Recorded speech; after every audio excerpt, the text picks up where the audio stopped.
Azərbaycanda dövlət pensiya sistemindən fərqli olaraq vətəndaşların könüllü şəkildə topladığı vəsaitlərin qorunmasını təmin edən özəl pensiya fondlarının yaradılması istiqamətində işlərə başlanılıb.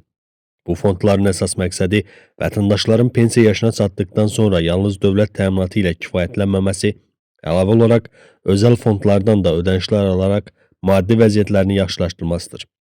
Pravda.az İctimai Televiziyasından xəbər verir ki, Milli Məclisin Əmək və Sosial Siyasət Komitəsinin sədri Musa Quliyevin sözlərinə görə, hazırda bu istiqamətdə qanunvericilik bazasının hazırlanması prosesi gedir.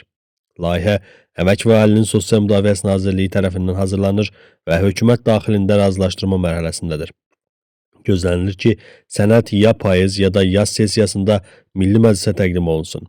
Əmək və Əhalinin Sosial Müdafiəsi Nazirliyinin şöbə müdürünün müavini Emil Əliyev bildirib ki, Avropa İttifaqının maliyyələşdirdiyi çərçivə saziş layihəsi çərçivəsində beynəlxalq ekspertlər də prosesə cəlb ediliblər. Nazirlik nümayəndələrinin iştirakı ilə yaradılmış işçi qrup hazırda layihə üzərində təkmilləşdirmə işlərini aparır.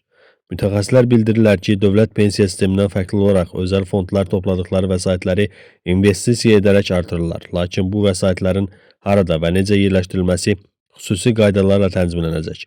İnkişaf etmiş ölkələrdə olduğu kimi Azərbaycanda da vətəndaşların vəsaitlərinin risk altında qalmaması üçün zəmanət mexanizminin tətbiqi nəzərdə tutulur.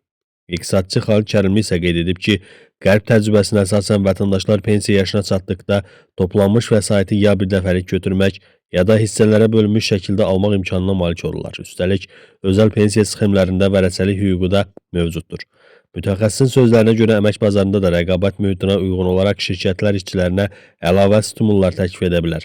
Necə ki, əmək haqqı paketinə bonuslar daxil edilirsə, eyni qaydada da özəl pensiya sxemi də əmək müqaviləsinə əlavə edilə bilər.